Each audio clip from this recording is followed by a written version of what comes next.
Welcome to Wayne's Old Time Radio Page channel. I'm Wayne, your host. These programs are brought to you by support of our listeners. You can give your support at Patreon or PayPal, either one. There's clickable links in the description below. Thanks for your support and enjoy the shows. If you'd like for me to get you a shout out, there's a link to PayPal in the description below. Leave us a donation. We'll get it up here for you. Just tell us who you want it to. You, a friend, a girlfriend, a wife, spouse, whatever. And we'll get it up here. Now, Roma Wines present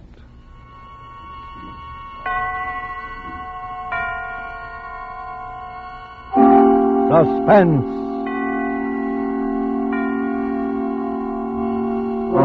Tonight, I Had an Alibi, starring Keenan Wynn. Suspense is presented for your enjoyment by Roma Wines. That's R-O-M-A, Roma Wines. Those excellent California wines that can add so much pleasantness to the way you live, to your happiness in entertaining guests, to your enjoyment of everyday meals. Yes, right now a glassful would be very pleasant as Roma Wines bring you Suspense. This is the Man in Black, here for the Roma Wine Company of Fresno, California, who tonight from Hollywood bring you as star Mr. Keenan Wynn, who is soon to be seen in the Metro-Goldwyn-Mayer production Between Two Women. Tonight, Mr. Wynn details for us the dramatic narrative of a gentleman who studied thoroughly the art of murder, and who, like certain others whose ventures are now and again recorded on the front pages of our newspapers, evolved his own formula for the perfect crime. And so with I Had an Alibi, and with the performance of Keenan Wynn, we again hope to keep you in suspense.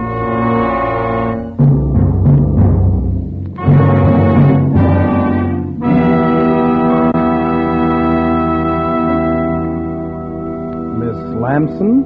Yes? Come in. Sit down. Ever take dictation for a writer before? No. Well, that's okay. I've never written a novel before that I finished.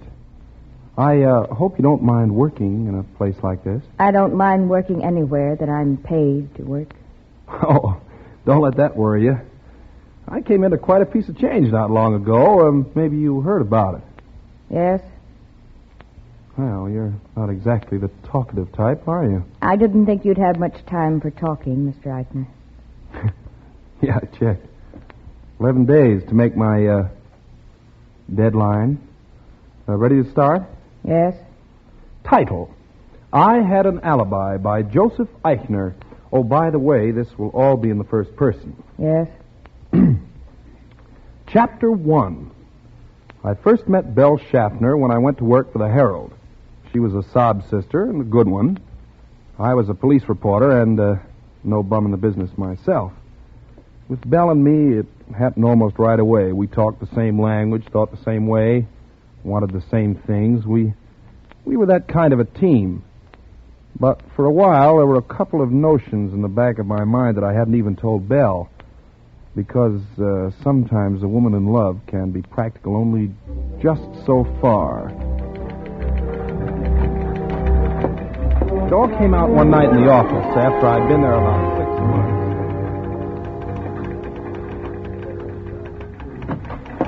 Hello, handsome. Hi, Sugarpuss. Busy? Uh-uh.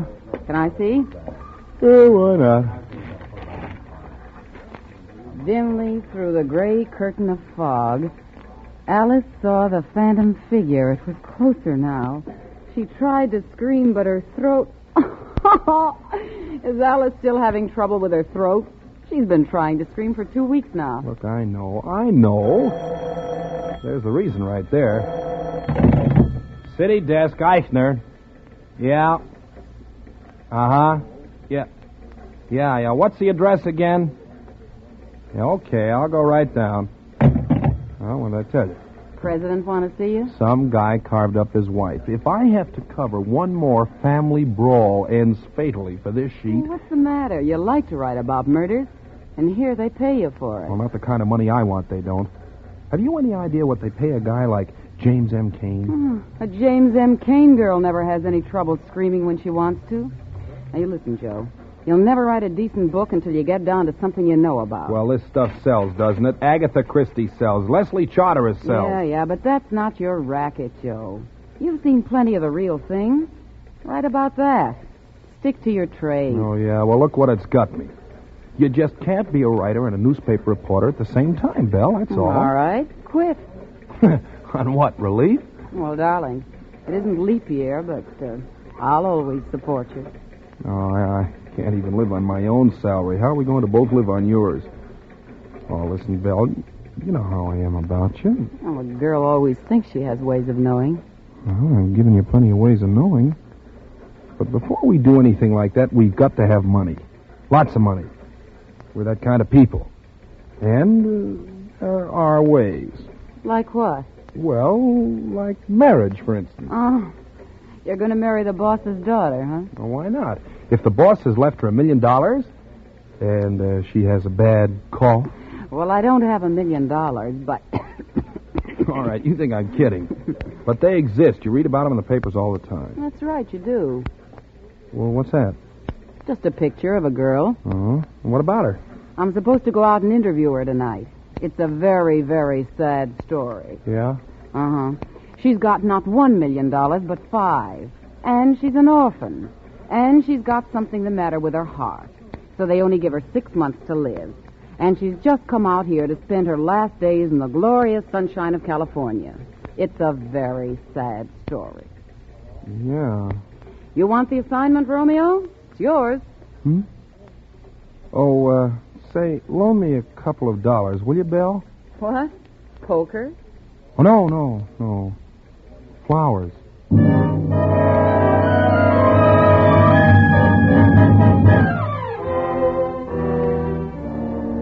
Tonight for Suspense, Roma Wines are bringing you as star Mr. Keenan Wynn, whom you've heard in the prologue to I Had An Alibi, a radio play by Mindred Lord. Tonight's tale of suspense.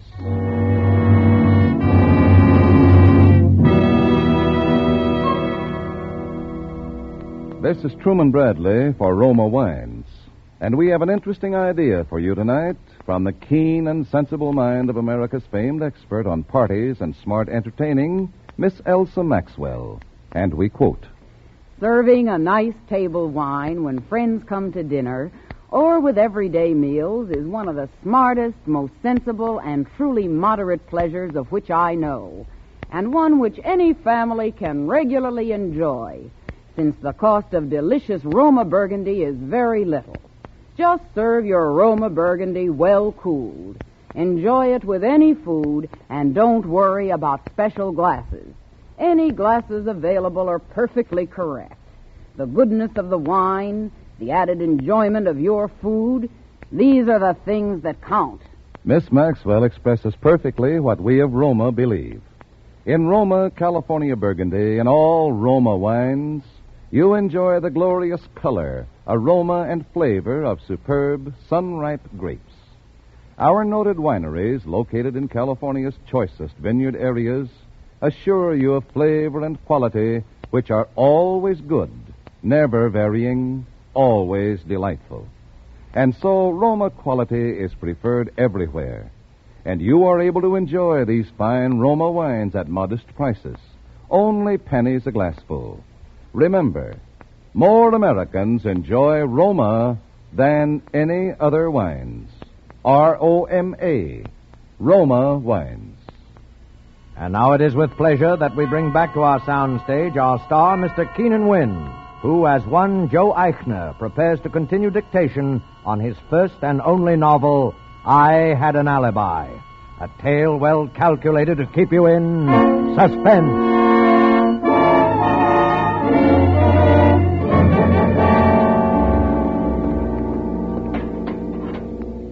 You're, sure you don't mind coming here, Miss Lamson? No. Well, we'd better go on with the dictation. I've only got, 9 more days. I'm ready. Chapter 4. Belle Schaffner was a good sob sister, all right, even if she did have one weakness, which was me.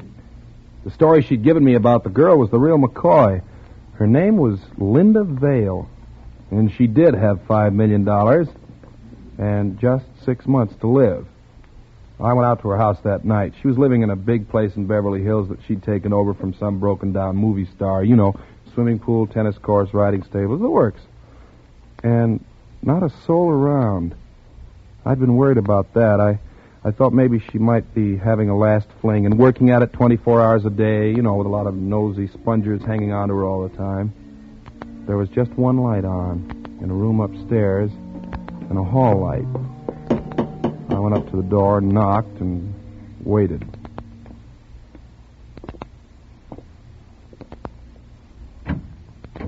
Yes, sir? I'd like to see Miss Vale, please. I'm sorry, sir, but Miss Vale has given orders that... Well, would you just give her these, please? I'll wait. Oh, very well, sir. A press card will break the ice with almost anyone, and I knew the flowers would do the rest. Pretty soon I heard steps and a voice. Sandra, the flowers are simply lovely, but who... Miss Vale? Yes? Well, my name is Joseph Eichner. Yeah, she was a nice enough kid and lonely.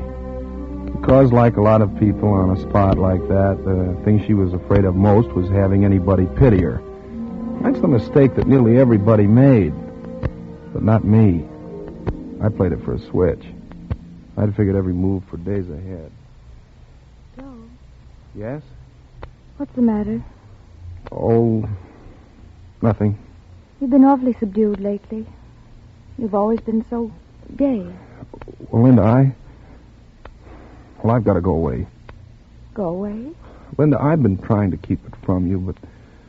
Well, gee, you must know how I feel about you, and seeing you every day and knowing that... Oh, Joe. Well, it's not fair to you, Linda. And, well, I can't take it anymore. Joe, Yes? I don't want you to go. Well, I don't want to. I don't want to, Linda, but... Then promise me. Promise me you won't leave me. Just for the little time that's left. Oh, Linda. For my sake. All right, Linda. For your sake. After that, it was quick and easy. 3 days later, we went to see her doctor, the best heart specialist in California. Dr. Lawson, you must be frank with us. Doctor, we're in love. I see. And we want to be married.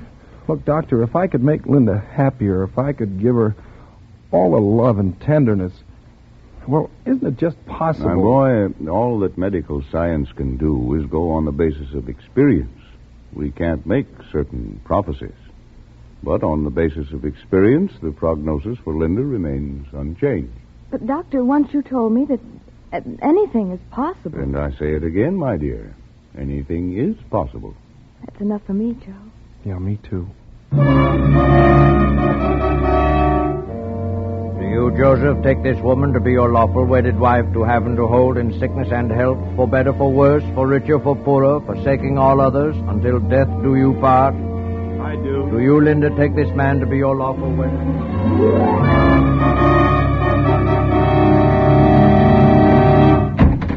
Hello, baby. Oh, hello, Romeo. Oh, now, Belle, lay off, will you? I'm sorry. I'm just nervous, I guess. Well, anything wrong? Well, that ex-husband of mine is loose again. Well, what of it? What of it? You remember the song and dance he led me the last time, don't you? All right, so he gets rough, you just haven't committed again, that's all? Yeah. Yeah, I suppose so. Belle. No, please. I don't feel like... Well, what's the matter? Well, what do you think?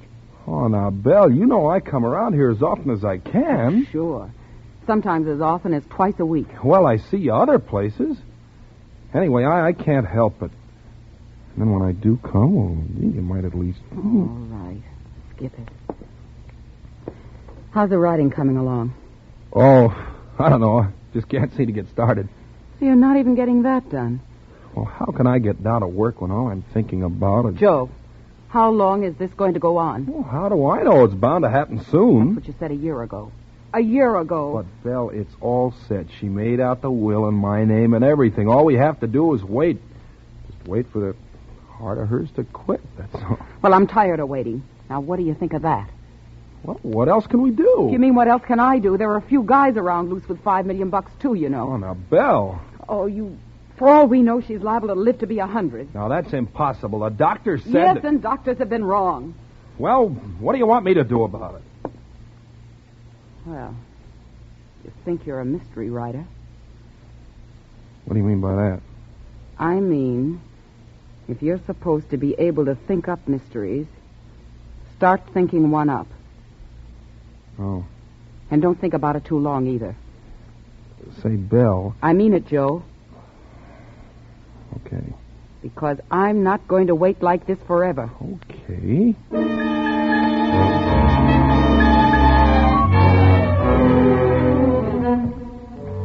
Well, that was when I first began to think about it. Then all of a sudden I began writing again. Linda was a little surprised, but I kept right at it, and every so often I'd show her what I'd done. It was pretty terrible, but it didn't matter because nobody but her was ever going to see it anyway. After about 2 weeks of this, I was ready. That night I came out of the study and went into the drawing room. Working hard? Yeah. Say, Linda, you want to do me a favor? Well, of course I do. Well, you know the place in my story where Lillian pretends to commit suicide and leaves the note? Uh-huh. Look, I suddenly thought, why not have the note reproduced right in the book as though we're in her own handwriting? You know, Exhibit A, you know, along with a map of the grounds and so on. Well, that would be good. Yeah. Only, of course, it's got to be in a woman's handwriting. Do you want to write it for me? You mean my handwriting's going to come out in a book? Oh, how exciting. Well, it sure is if I can get a publisher, and I think I've got a nibble. Here, you can write it on your own stationery. I'll cut that letterhead off the top later. All right. What does it say? Darling. Darling? You know I can't go on like this. Huh? It's got to end sometime. It's got to end some time. It will be easier for both of us if I end it now. If I end it now. Please try to forgive me and sign it L. L.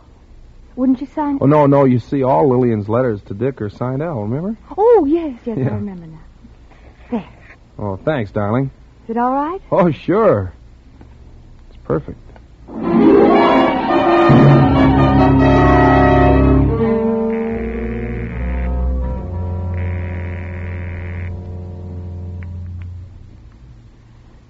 Hello? Hello, Belle? Yeah? Now, listen, baby, it's all set. Did you get the note? Oh, sure. She wrote it tonight. Now, how soon can you leave for Palm Springs? Anytime. Tomorrow morning? All right. Now, listen, when you check in down there, make plenty of fuss about it. I will. I'll leave here at exactly 9:30 tomorrow night. I'll stop at a couple of places, so you leave Palm Springs about 15 minutes later, 9:45. Okay. Better check your watch at Western Union. I'll do the same. Okay. Hey, be sure to bring plenty of stuff. Everything you can lay your hands Oh, on. don't worry. I will. You remember the place, don't you? Remember? You know, the second turn after you leave Riverside. Well, how far is it about? Well, it's exactly halfway between the springs and here. Say 60 miles. I'll be there. Okay, baby. Tomorrow night.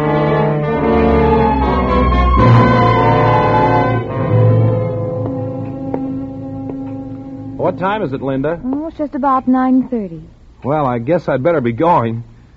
Gee, darling, I hate to have to leave you this way on such short notice. It's all right, dear. I'll be going to sleep in a few minutes anyway. You know, I don't know why this guy has to see me in such a rush, in Palm Springs of all places. But if he wants to publish my book... Well, of course, you have to go. Well, I'll be back tomorrow afternoon, maybe even earlier. You won't worry, will you? No, I won't. Doors onto the terrace locked? Yep. Yeah, they're all right. You know, I know how nervous you are sometimes when I'm away for the evening. I think you're the one that's nervous. Yeah. Yeah, maybe I am at that. Well, good night, darling. Good night, Joe. Oh, Saunders. Yes, sir? Come in, sir. Look, Saunders, I've got to drive down to Palm Springs tonight. Excuse me just a second. Linda, Yes? Linda, you'd better put the snap lock on your door from the inside, just in case. I've got the key. Oh, all right. Here you are. Okay, darling. Good night. Good night. Saunders, let me see. Oh, yes. I wonder if you'd mind checking the doors from Mrs. Eichner's room onto the terrace to see if they're locked from the outside. Sir? A little later when she's asleep so as not to disturb her. You know, she gets nervous sometimes when I'm not here. Yes, sir. Saunders, you won't forget, will you? Oh, no, sir. I shan't forget, sir.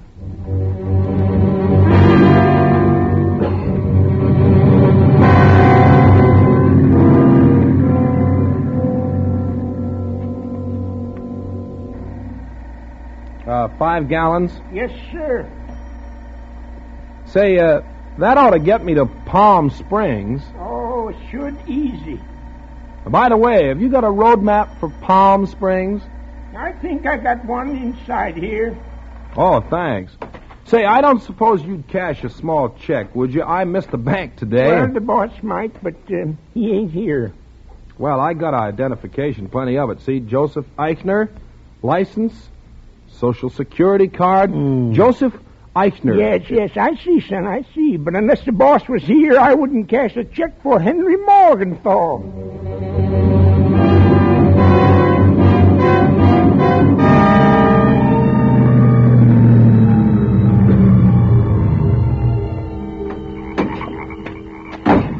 Belle? Joe. Hello, baby. Well, what's the matter? You're shaking all over. Oh, I don't know. Everything, I guess. Hmm?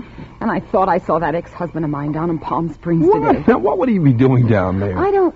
Oh, I must be seeing Oh, I'm things. sure you are. Oh, Joe. Joe, I'm scared just the same. Are you sure nobody's going to get nosy about this? Let him. It's a setup. The room's locked from the inside. The butler knows it. Nobody could have done what's going to happen in that room tonight except Linda or me.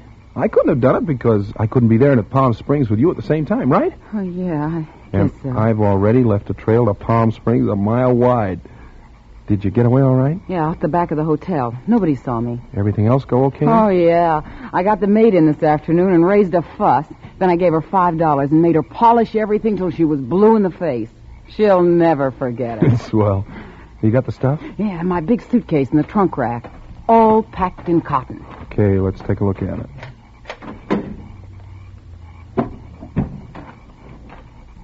Here you are. Look at this. Glasses, water pitcher, ashtrays. And look at this. I even got doorknobs. I unscrewed them with a nail file. Hey, what do you know? Here's the one to the bathroom. And this little one's from the medicine cabinet. Uh-huh. And this one's the inside of the front door. Okay, I'll just put my fingerprints on them and you pack them back in cotton. Say, you're sure you can get this stuff back into your room all right? Oh, sure. Oh, better hurry then. Yeah, I know. There. With my fingerprints on that doorknob, just let anybody try to prove I wasn't with you in Palm Springs tonight. Oh, I told you that when you got down to something real, you'd hit the jackpot. Remember? Yeah, and you know what this pot is worth, don't you? $5 million.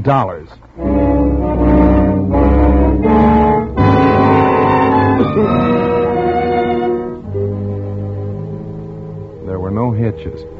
I got back to town a little before 2. I drove the car into a little side road about a half mile up the canyon and walked back. I didn't meet anybody, and the places I passed were all dark. So was mine. I slipped through a hole to the hedge and crossed the lawn and went up onto the terrace. I checked to see if I had the suicide note in my pocket, and then I pulled on a pair of gloves and opened the terrace door with my key and went inside. The gun was in my overcoat pocket. It was hers. I had the flashlight in my hand. I went over to the bedside and I flashed it on just for a second. She was lying on her side, turned away from me. I put the gun against her temple and pulled the trigger. She didn't make a sound. I reached over to put the gun in her hand, and then it hit me. Her hand was stiff and cold as ice. I flashed the light in her face. It was blue. While I was away, she'd had her heart attack at last. For the last 3 or 4 hours, she'd been dead. Well, for about 10 seconds, I didn't know what to do. and I realized I had to get out of there. Saunders might have heard the shot. Before, it wouldn't have mattered one way or the other because the coroner would have established the time of death anyway. But now it made all the difference in the world. I went out the terrace door and I locked it behind me. I crossed the grounds and I started walking up the canyon. Walking, thinking. I don't know how long I walked. But what I was thinking was enough to drive me crazy. I'd planned the perfect suicide. I'd planned it so nobody could have fired that shot but Linda or me, and I had a perfect alibi. But now it had to be me that shot her. Because any fool of a doctor could tell she'd been dead when that shot was fired. And then it came to me. What was the difference? Let the Palm Springs alibi go. Let them think the shooting was an accident. Let them think anything they wanted to. I had the money. And what can you do to a man for shooting a dead body? It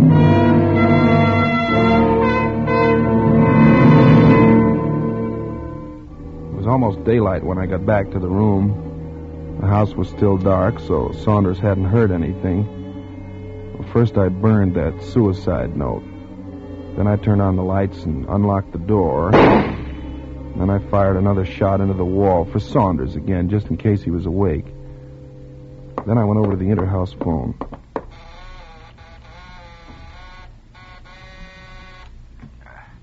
Hello? Saunders? Oh, yes, sir. Saunders, there's been an accident. You better call the police.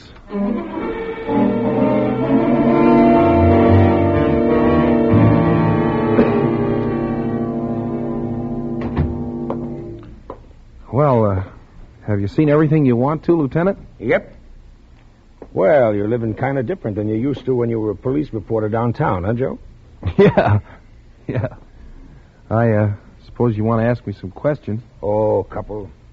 I hear you were going to Palm Springs last night. Yeah, I was. I changed my mind. Who are you going to see down there? Anybody in particular? Oh, just a friend. It wouldn't have been your old friend, Belle Schaffner, would it? Well, whatever, I didn't go. You'd have had time to go, though. Oh, all right, but I didn't. Anyway, what's all that got to do with nothing, just routine. So you came back here. Yeah, that's right. Then what happened? Well, I came in the house and I went up to our bedroom, and I thought I heard a noise. I thought I saw a man moving around. Well, I was pretty jumpy, and I fired. How many shots? 2. And one of them hit your wife? One of them hit what was my wife. All an accident, huh?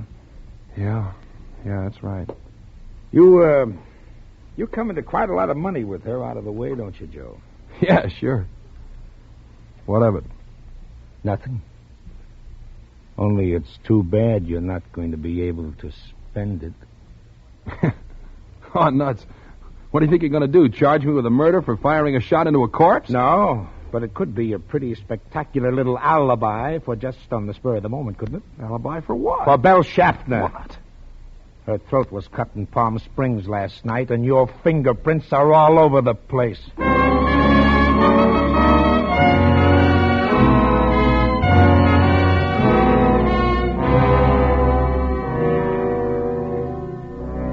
It was her ex-husband who killed her, of course. But what's the difference now? Bella was right about one thing, though. You can't write a decent story unless it's something real. I know. The end. Well, Miss Lamson, we made it. Just. Yes. Do you believe it? Yes. Gee, that's funny.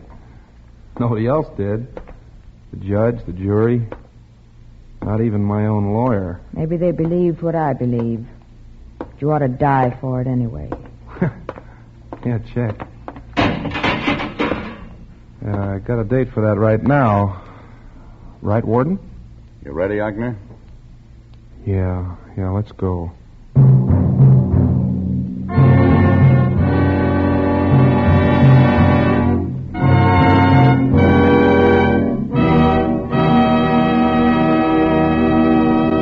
And so closes I Had an Alibi, starring Keenan Wynn, tonight's tale of Suspense.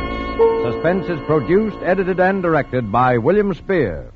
The other day, Elsa Maxwell told us about a friend who had lived many years in wine-loving countries around the world. I gave him some of our delicious Roma, California Burgundy at dinner, and he confessed to me that he thought it every bit as enjoyable as any he had ever had. So I say, you people who do not regularly serve Roma wine are missing one of the most delightful treats daily living can offer. It's so good, so smart, and yet so very simple. Take Miss Maxwell's advice. Enjoy Roma wine regularly. It's always good, unvaryingly fine in flavor and quality, and only pennies a glass. Remember, more Americans enjoy Roma than any other wines. Roma, R-O-M-A, Roma wines. Next Thursday, same time, Miss Nancy Kelly will be your star of Suspense. Presented by Roma Wines, R-O-M-A, made in California for enjoyment throughout the world. This is CBS, the Columbia Broadcasting System.